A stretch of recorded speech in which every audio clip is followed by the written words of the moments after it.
Hai Sobat Muda Katolik, berjumpa dengan saya Larissa dalam pertemuan ketiga BKSN dengan tema Yesus, sahabat bagi mereka yang menderita dengan bacaan dari Injil Lukas bab 10 ayat 25 sampai dengan 37.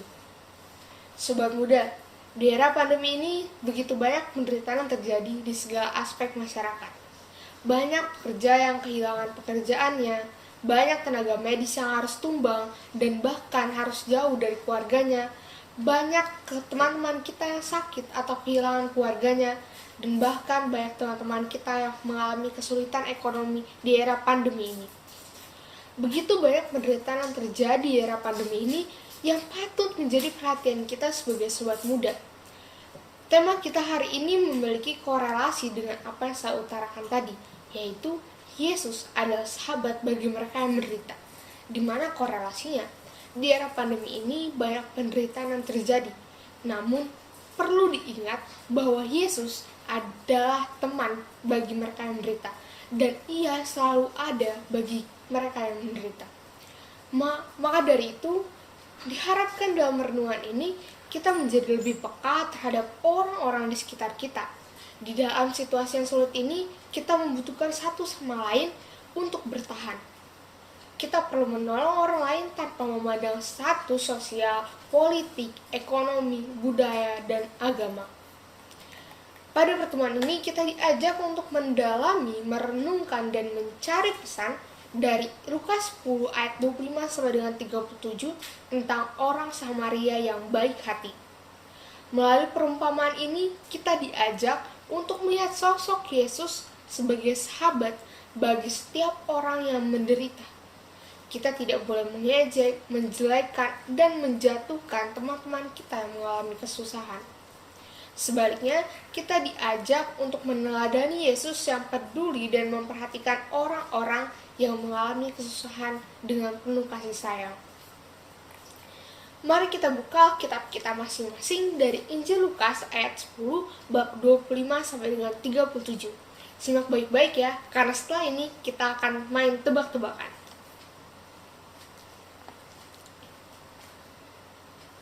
Lukas 10 bab 25 sampai dengan 37 dengan judul perikop orang Samaria yang murah hati. Pada suatu kali berdirilah seorang ahli Taurat untuk mencobai Yesus. Katanya, "Guru, apa yang harus kuperbuat untuk memperoleh hidup yang kekal?" Jawab Yesus kepadanya, "Apa yang tertulis di dalam hukum Taurat? Apa yang kau baca di sana?" Jawab orang itu, "Kasihilah Tuhan Allahmu dengan segenap hatimu, dan dengan segenap jiwamu, dan dengan segenap kekuatanmu, dan dengan segenap akal budimu, dan kasihilah sesamamu manusia seperti dirimu sendiri." Kata Yesus kepadanya, "Jawabmu itu benar, perbuatlah demikian, maka engkau akan hidup." Tetapi untuk membenarkan dirinya, orang itu berkata kepada Yesus, "Dan siapakah sesamaku manusia?" Jawab Yesus, "Ada seorang yang turun dari Yerusalem ke Yeriko. Ia jatuh ke tangan penyamun-penyamun yang bukan saja merampoknya habis-habisan, tetapi yang juga memukulnya, dan yang sesudah itu pergi meninggalkannya setengah mati. Kebetulan ada seorang imam turun melalui jalan itu. Ia melihat orang itu, tetapi ia melewatinya dari seberang jalan. Demikian juga seorang Lewi datang ke tempat itu. Ketika ia melihat orang itu, ia melewatinya dari seberang jalan. Lalu datang seorang Samaria yang sedang dalam perjalanan ke tempat itu. Dan ketika ia melihat orang itu, tergeraklah hatinya oleh belas kasihan. Ia pergi kepadanya, lalu membalut luka-lukanya. Sesudah ia menyiraminya dengan minyak dan anggur. Kemudian ia menaikkan orang itu ke atas keledai tunggangannya sendiri, lalu membawanya ke tempat penginapan dan merawatnya. Keesokan harinya ia menyerahkan 2 dinar kepada pemilik penginapan itu. Katanya, "Rawatlah dia, dan jika kau belanjakan lebih dari ini, aku akan menggantinya waktu aku kembali." Siapakah di antara ketiga orang ini menurut pendapatmu adalah sesama manusia dari orang yang jatuh ke tangan penyamun itu? Jawab orang itu, orang yang telah menunjukkan belas kasihan kepadanya. Kata Yesus kepadanya, pergilah dan perbuatlah demikian. Demikianlah sabda Tuhan, terpujilah Kristus. Nah, begitulah ceritanya. Sekarang kita main tebak-tebakan yuk. Pertanyaan pertama, apa yang harus diperbuat untuk memperoleh hidup yang kekal? Benar, yang perlu diperbuat untuk memperoleh hidup yang kekal adalah kasihlah Tuhan Allahmu dengan segenap hatimu dan dengan segenap jiwamu dan dengan segenap kekuatanmu dan dengan segenap akal budimu, dan kasihlah sesamamu manusia seperti dirimu sendiri. Pinter banget nih teman-teman kita. Pertanyaan kedua, siapa saja yang melalui orang yang jatuh ke tangan para penyamun itu? Apa tindakan mereka ketika melihat seorang yang terluka tersebut? Iya, benar lagi. 3 orang, yakni seorang imam, seorang Lewi, dan seorang Samaria. Mereka semua sama-sama melihat orang yang tergeletak di sekarat di pinggir jalan tersebut. Tapi imam dan Lewi hanya melewatinya dari seberang jalan, sedangkan orang Samaria pergi kepadanya dan menolongnya. Pertanyaan yang terakhir, jadi siapakah orang yang telah menunjukkan belas kasihan kepada sesama dan yang perbuatannya layak diteladani? Benar sekali, tepat sekali. Ternyata hanya orang Samaria yang memiliki belas kasihan. Di zaman itu, orang-orang Yahudi tidak berteman dengan orang Samaria. Orang Samaria dianggap lebih rendah daripada mereka sendiri, sehingga orang Samaria selalu dibully oleh orang Yahudi. Salah satu penyebabnya karena orang Samaria dianggap punya keyakinan yang berbeda. Namun dalam perumpamaan ini, orang Samaria justru dijadikan contoh seorang sahabat sejati oleh Yesus. Hatinya tergerak untuk menolong orang yang dirampok dan terluka tersebut. Padahal orang itu tidak dikenal sama sekali. Namun ia rela menyirami orang itu dan dengan minyak dan anggur membalutnya, lalu membawa orang itu ke tempat penginapan untuk mendapatkan perawatan yang lebih baik. Hebat sekali, bukan? Ia tidak mengenal orang itu sama sekali, namun ia dengan rela mau membantu orang itu, mau melakukan semua hal itu, dan bahkan mau menyita waktunya untuk membantu orang yang sekarat tersebut.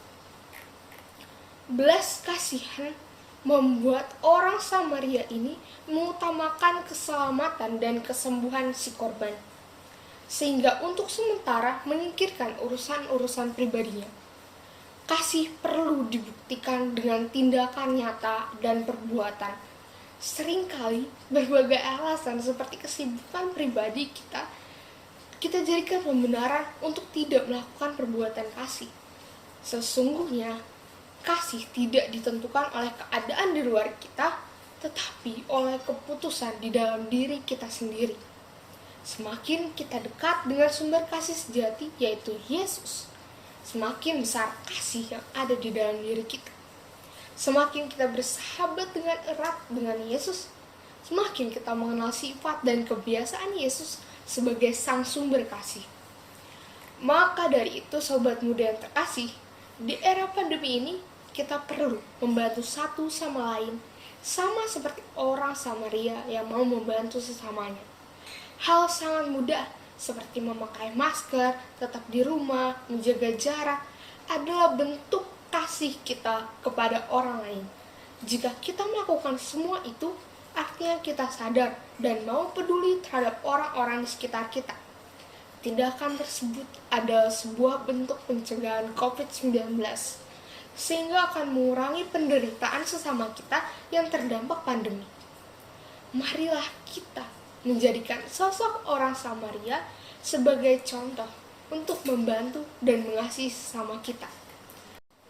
Dari perenungan hari ini, dapat diketahui bahwa begitu besar kekuatan kasih dalam hidup kita. Supaya kita menyadari apakah selama ini kita sudah cukup mengasihi orang lain, Mungkin beberapa pertanyaan berikut bisa menjadi bahan permenungan kita.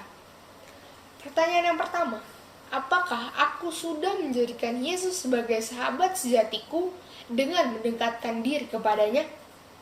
Pertanyaan yang kedua, apakah aku sudah menjadi sosok sahabat yang mendukung teman-temanku ketika situasi sulit dan ikut bergembira ketika mereka bahagia? Pertanyaan yang ketiga, apakah aku sudah meneladani orang Samaria itu yang secara spontan dan tanpa memperhitungkan untung rugi mau membantu orang yang menderita dan sedang membutuhkan? Pertanyaan yang keempat, apakah aku juga pernah menemukan orang Samaria yang baik hati ketika aku membutuhkan pertolongan? Pertanyaan yang kelima, apa aksi nyata yang akan aku lakukan selama seminggu ke depan untuk meneladani sikap dan tindakan orang Samaria yang baik hati itu bagi teman-temanku yang tidak aku kenal dekat tapi membutuhkan pertolongan? Pahami dan resapi makna kasih di setiap pertanyaan tersebut dan kalian akan menemukan jawaban. Apakah selama ini aku sudah cukup mengasihi? Setelah merenungkan pertanyaan berikut, coba bayangkan jika kalian sedang dalam perjalanan dan kalian memiliki makanan P3K dan di perjalanan ada orang yang kecelakaan dan orang tersebut sendirian dan tidak ada seorang pun yang menolongnya, apakah yang akan kamu lakukan?